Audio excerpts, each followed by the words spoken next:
Olá, sejam bem-vindos ao canal Ricardo Felício Oficial no Rumble ou no Odissê e eventualmente no Farol do Brasil do YouTube. CO2 nunca controlou temperaturas. Hoje apresentaremos a última parte da minissérie sobre o importante artigo publicado pela Queen's University do PhD Vivek Bhatta, diretor do programa de mestrado em Contabilidade e Finanças, que discutiu a falta de correlação entre os dados de temperatura do ar obtidos das séries mais longas de estações meteorológicas de superfície, as EMS, e as emissões de CO2 estimadas e registradas pela ONG Our World in Data. Lembremos que este trabalho apresentou as séries mais longevas de dados, sempre que possível acima de 100 anos, alcançando impressionantes 210 anos. Para quem começou a acompanhar agora, é importante apreciar as discussões anteriormente realizadas nos 2 primeiros capítulos, tendo em vista que, neste encerramento, apresentaremos as considerações finais do autor e com algumas das nossas ponderações.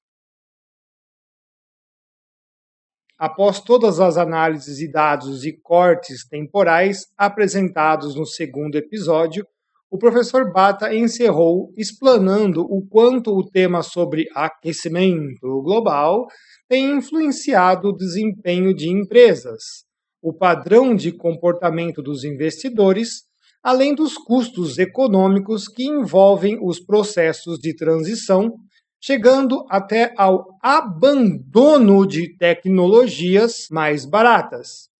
Isto ocorre porque a falsa premissa climática acaba por impedir diversas atividades econômicas tradicionais.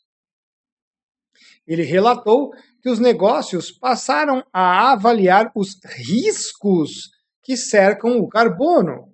Em um deles, a suposição que o próprio empreendimento ocasionaria mudança climática e, portanto, tornar-se-ia um risco legal e até psicológico, pela associação que o público poderia fazer ao expor o negócio como um vilão inexistente, incluindo a publicidade enganosa realizada por terceiros.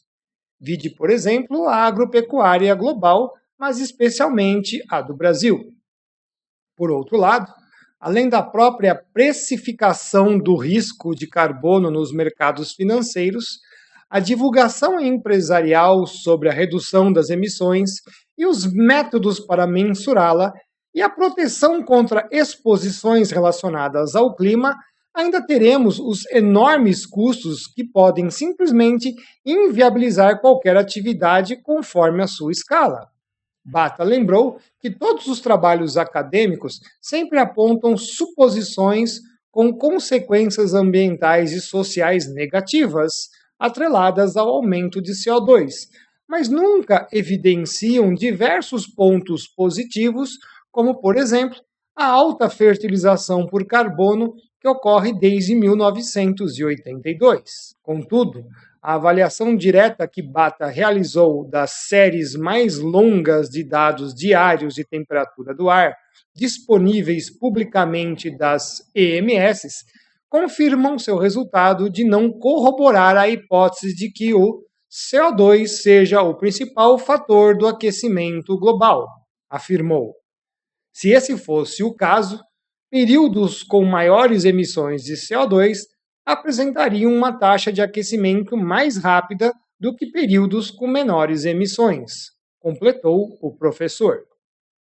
Nas conclusões, ele ressaltou o contraste que o seu estudo trouxe quando alguns períodos recentes apresentaram um resfriamento global, apesar dos dados mostrarem acentuada elevação das emissões de CO2, como pesquisas anteriores já constataram.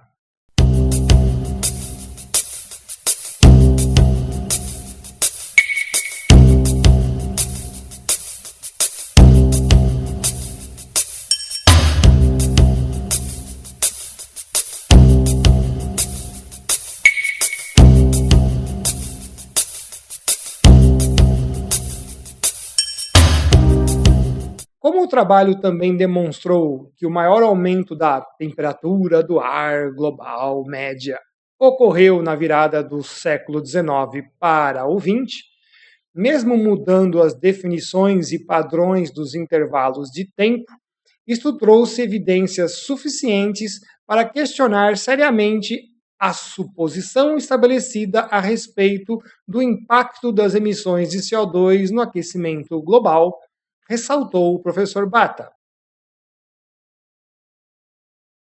Suas conclusões alfinetaram diretamente o último relatório do painel intergovernamental sobre mudanças climáticas, o IPCC, o AR6 de 2023, que na sua página 42 afirmou que, aspas, as atividades humanas, principalmente por meio das emissões de gases de efeito estufa, causaram inequivocamente o aquecimento global, o H, fecha aspas. Pois para Bata, e não só para ele, as evidências empíricas apresentadas pelo seu trabalho não corroboram essa relação direta alegada pelo IPCC, cujas afirmações são realizadas embasadas em modelos de computador altamente falhos contra todas as EMS analisadas, onde a falta de dados foi menor que 5% desde 1814. Alguém pode dizer que os histogramas anteriormente elencados selecionaram períodos favoráveis ao desmonte da causa. Isso está totalmente equivocado, porque na divisão interdecadal, avaliando os períodos de 40 anos de forma corrida, de 4 em 4 anos, verificamos o mesmo processo, como era esperado. Os acumulados de temperatura do ar, tanto para mais quanto para menos, não bateram com a hipótese de controle pelo CO2, pois as temperaturas teriam subido bem mais quando praticamente não havia emissões. Depois, os acumulados se tornaram negativos quando as emissões subiram vertiginosamente, especialmente entre os picos do topo quente e da base fria, em ambas as tendências. A seguir, as emissões praticamente explodem, segundo os dados da ONG, mas os acumulados de temperatura do ar não acompanharam essa explosão, subindo menos e ainda parando de crescer a partir do terceiro quadriênio do período de 1975-2014, apresentando leve decréscimo dos acumulados de temperatura do ar, como mencionamos anteriormente na fala do professor Bata, e para a surpresa dos alarmistas. Em outras palavras, essa hipótese de CO2 controlando temperaturas do ar globais foi totalmente para o lixo mais uma vez.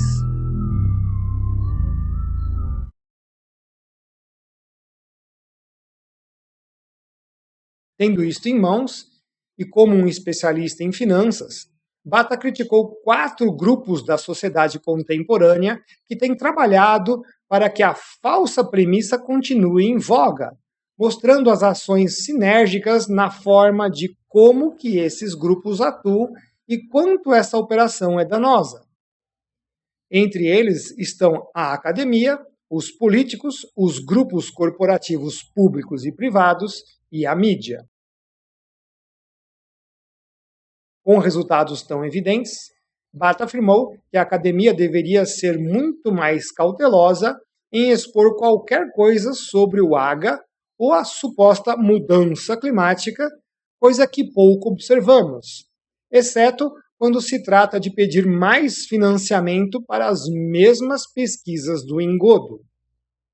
Afirmou que os pesquisadores de todas as áreas deveriam reconhecer fortemente as diversas incertezas existentes, bem como deixar claro para todos que seus modelos trabalham com uma hipótese cujas evidências empíricas em que o CO2 antrópico esteja no controle central não foram observadas, sendo este o cerne principal das discussões. O professor alertou para o problema dessa hipótese ser apresentada nos meios educacionais como factual ou consolidada, como um projeto de extensão acadêmico, influenciando o material didático, especialmente para crianças e jovens de idade escolar. Vejam só o perigo disso. O ensino do H como consenso ou verdade absoluta está muito mais para ideologia e imposição de agendas progressistas do que ciência, diminuindo a importância questionadora que o método científico traz na verificação de hipóteses, justamente em um período crítico do aprendizado humano. Depois reclamam de homeschooling. Somente a promoção de um ambiente de investigação permitiria que os jovens alunos compreendessem toda a problemática do que se entende como macroclima terrestre e suas complexidades. Agora, lembremos que este lixo travestido como acadêmico infestou todas as universidades. Não é de se surpreender o baixíssimo nível de resultados obtidos neste meio que sirvam de fato à sociedade. Para os políticos e profissionais que atuam neste ramo, Bata ressaltou que o seu trabalho deveria ser fonte de alterações drásticas na formulação de políticas públicas e privadas, pois uma quantidade colossal de recursos foi despendida para tentar mudar estruturas globais de produção, de energia e de atividades gerais, incluindo comércio e finanças, na suposição vaga de que o AGA fosse verdadeiro. Ele sugeriu uma análise mais rigorosa e uma urgente revisão de todas as políticas climáticas que foram construídas nos últimos anos. Ressaltou que isto, aspas, é essencial para garantir que tais políticas sejam eficazes, economicamente viáveis e baseadas em evidências empíricas robustas, fecha aspas. Quanto às organizações privadas e públicas, Bata relembrou o quanto se institucionalizou as absurdas, aspas, medidas voluntárias de redução de carbono, fecha aspas, como a praticada pela Science Based Targets, a SBTI, metas baseadas na ciência, que de ciência não tem nada e de voluntária menos ainda, disfarçando o nome como o Mercado Voluntário de Carbono, o VCM, sob a premissa de que esses esforços são cruciais para a estabilidade climática, seja lá o que isto signifique, sem a comprovação da hipótese AGA. Só complementando, sempre se aplicando aí o princípio da precaução para garantir a imposição do uso dessa hipótese que já foi derrubada. Como a pesquisa sugere que a relação causal entre o CO2 antropogênico e o aquecimento global é fraca ou inexistente, tais iniciativas se tornaram altamente dispendiosas, fazendo as empresas não cumprirem, dentro dos limites da lei, um melhor destino de capitais, causando perdas para os seus acionistas, fugindo de metas e objetivos empresariais para atender demandas externas incoerentes. Aqui ele está claramente ressaltando que as empresas têm objetivos existenciais, ou seja, elas existem para um propósito, e clima está a desviá-las disto.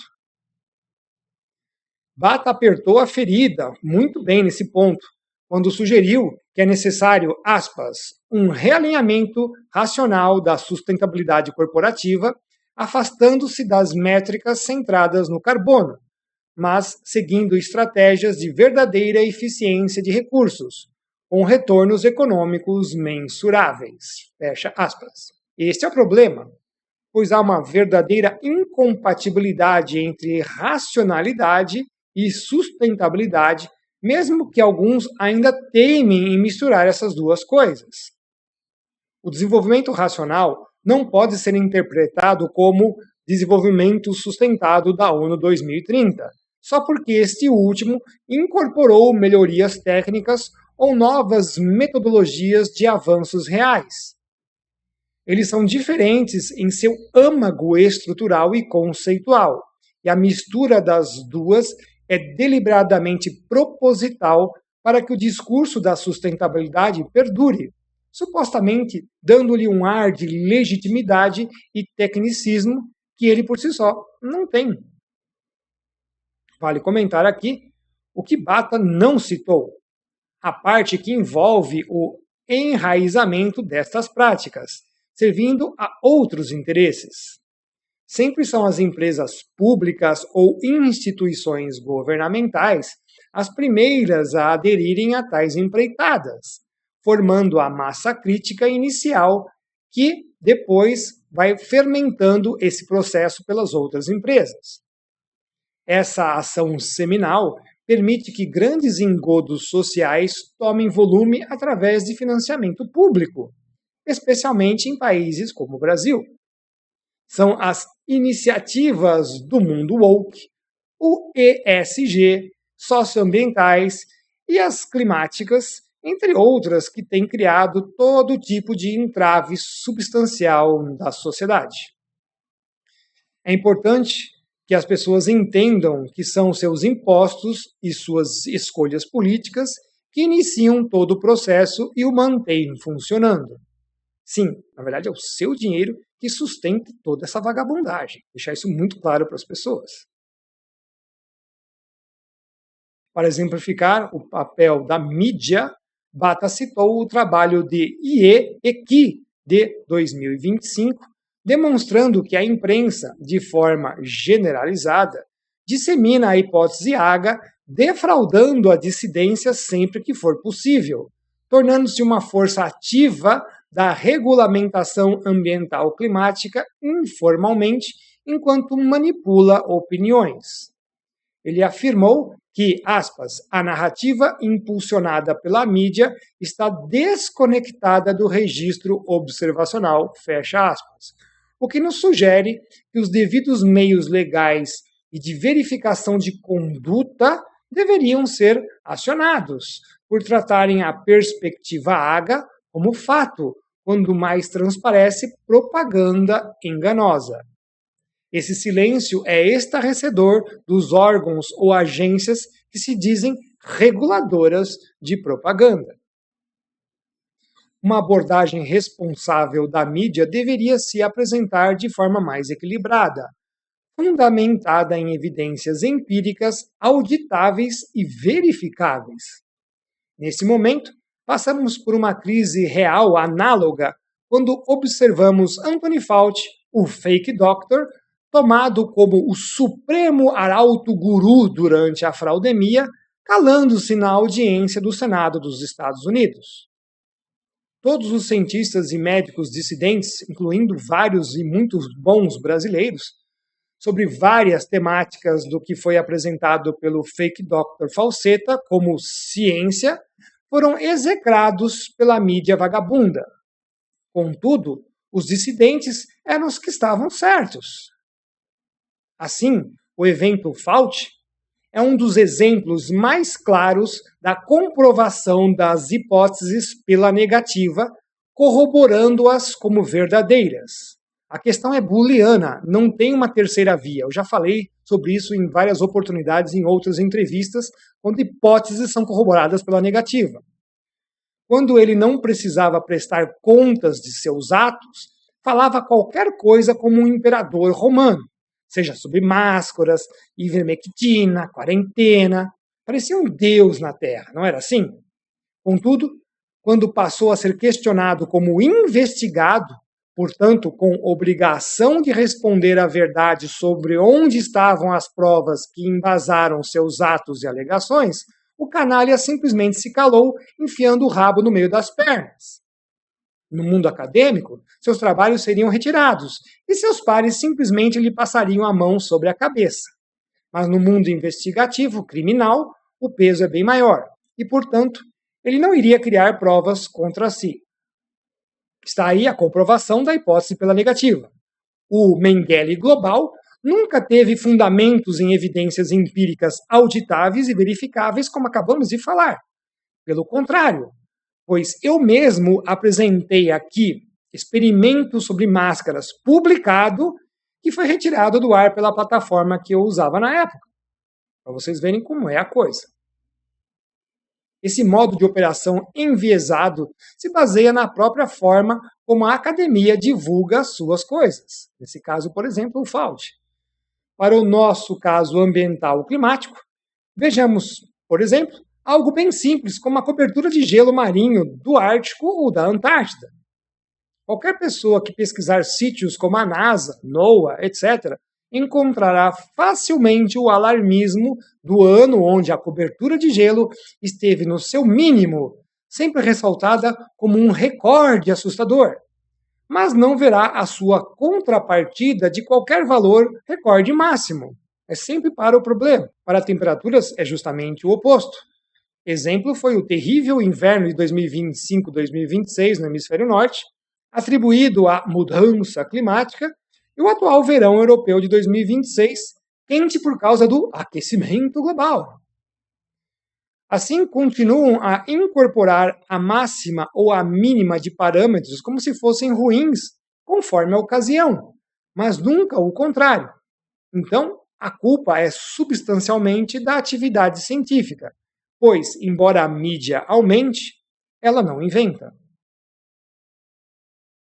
No ponto final, Bata elencou as limitações do seu trabalho, o que nos permitiu tecer alguns comentários complementares ao exposto. Primeiramente, Bata trouxe as suas preocupações quanto à qualidade dos dados. Ele citou que os dados brutos de temperatura de algumas estações meteorológicas não foram digitalizados corretamente, exemplificando as MS do Reino Unido de Armagh, Oxford, Sheffield, Durham e Stornoway, que estão no grupo das mais antigas em operação. Notemos que o professor Bata passou pelos mesmos problemas que relatamos na minissérie sobre as estações meteorológicas e a qualidade dos dados, cuja listagem deixamos na descrição do vídeo do segundo capítulo desta minissérie atual. Entre esses problemas, listamos os apresentados pela australiana, a bióloga e pesquisadora independente, doutora Jennifer Marohese, quanto ao Bureau de Meteorologia australiano, o BUM. Exatamente como a doutora Jennifer, o professor Bata citou que fez um pedido de acesso à informação para obter dados brutos diários de temperatura dessas estações, mas o Escritório de Meteorologia do Reino Unido, o Met Office, em carta datada de 27 de março de 2025, declarou que, aspas, os dados que não passaram pelos processos de controle de qualidade permanecem não digitalizados e estão disponíveis apenas em formato impresso antes de 1960, portanto, não podemos fornecer esse conjunto de dados. Fecha aspas. Conveniente? Segundo Bata, isso pode levantar questões sobre a qualidade dos dados reconstruídos quando os próprios dados brutos permanecem não digitalizados. Da mesma forma, considerando que os dados passaram por um processo de controle de qualidade, a possibilidade de ruído ser introduzido nesses dados reconstruídos permanece. Também não sabemos que tipo de controle de qualidade eles se referem e há suspeitas legítimas de adulteração de dados ou omissões, segundo Amaro Hesse, Sullivan, Anthony Watts e muitos outros, todos elencados como negacionistas climáticos por sítios da internet e ONGs vagabundas porque ousaram questionar os dados. Pesquisas futuras poderiam se beneficiar de um esforço sistemático para digitalizar esses arquivos históricos, o que possibilitaria uma análise mais robusta e direta.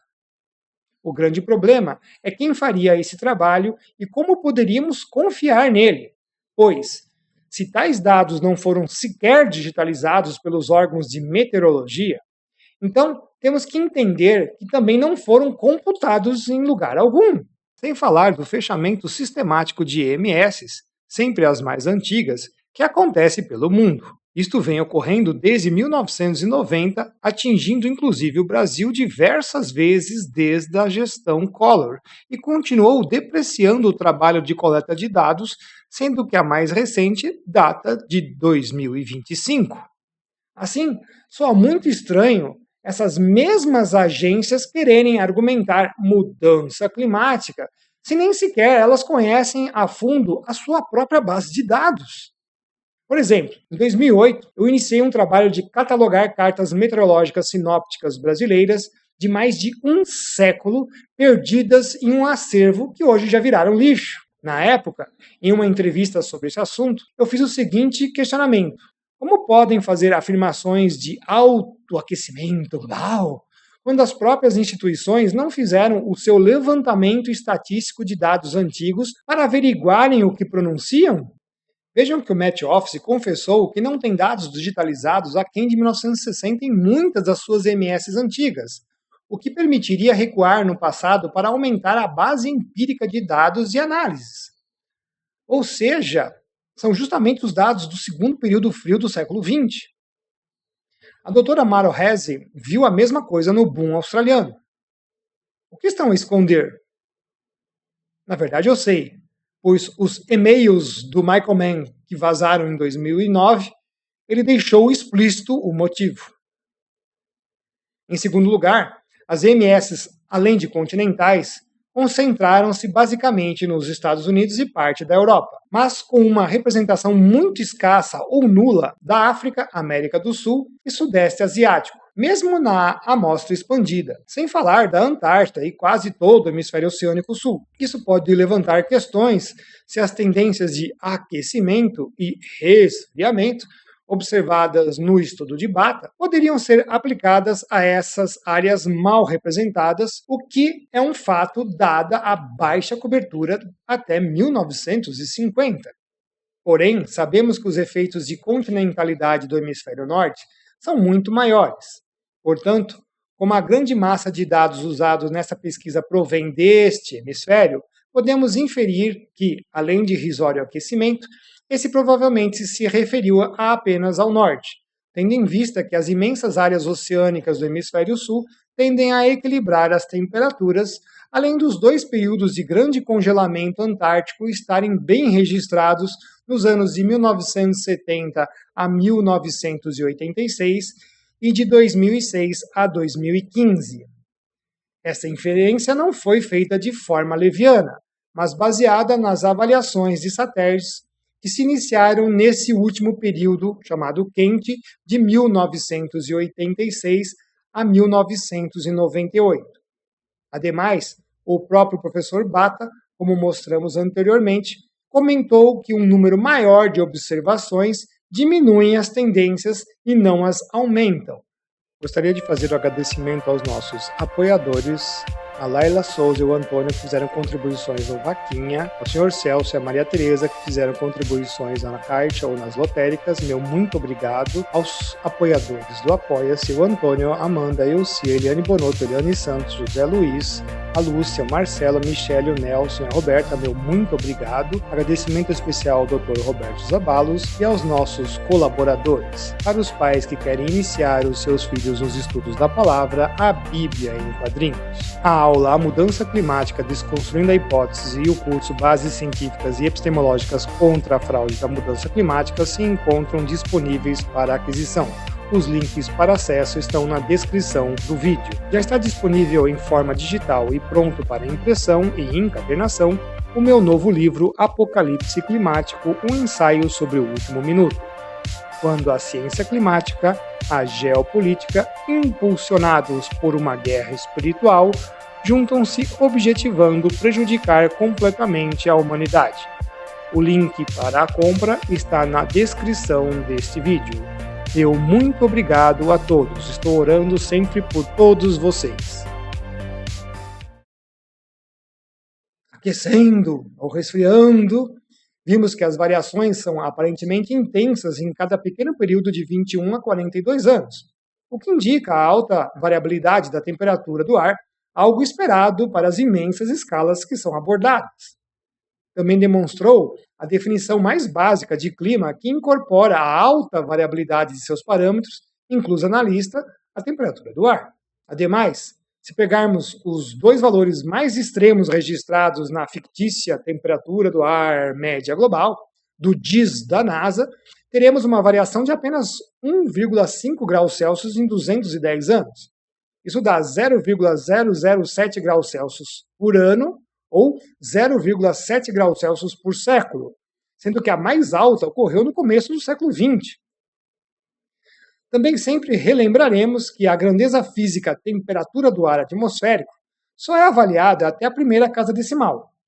Todo e qualquer valor para além disso não passa de exercício matemático teórico, sem validade na praxis.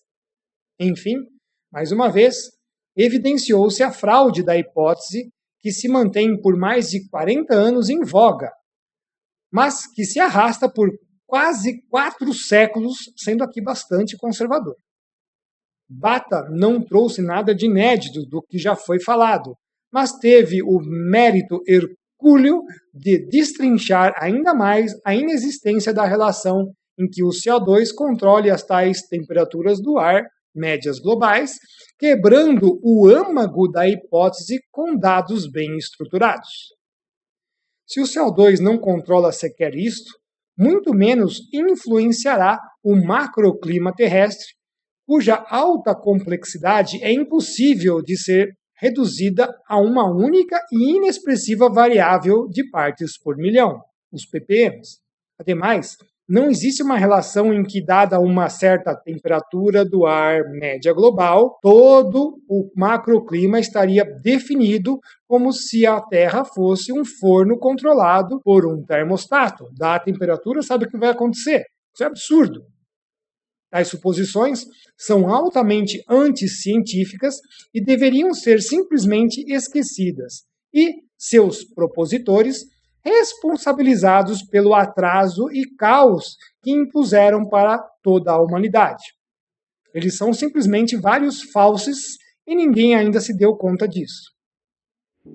Espero que vocês tenham gostado do nosso trabalho de hoje. Um grande abraço a todos, fiquem com Deus e até o nosso próximo vídeo, pessoal.